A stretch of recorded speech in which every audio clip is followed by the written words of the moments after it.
ಹತ್ರ ಸಮಸ್ಯೆಗಳನ್ನ ಹೇಳ್ಕೊತೀವೋ ಹಾಗೆ ಅರ್ಜಿ ಮೂಲಕ ಸರ್ಕಾರಕ್ಕೆ ಕೇಳ್ಕೊತೀವಿ. ಇದನ್ನ ಮನವಿ ಪತ್ರ ಅಂತೀವಿ. ಇವತ್ತಲ್ಲ ನಾಳೆ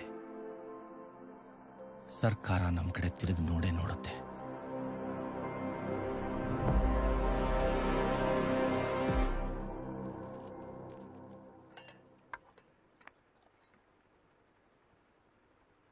ಏನಿದು ಆಫೀಸ್ ಸಡನ್ ಖಾಲಿ ಖಾಲಿ ಹೊಡಿತಿದೆಯಲ್ಲ?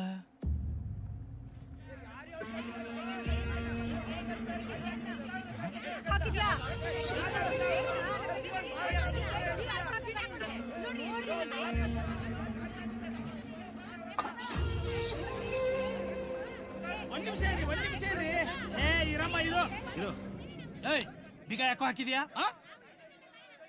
ನಾನೊಂದು ಅರ್ಜಿ ಕೊಟ್ಟಿದ್ದೀನಿ, ಅದನ್ನ ನೋಡೋವರೆಗೂ ಯಾರನ್ನೂ ಒಳಗಡೆ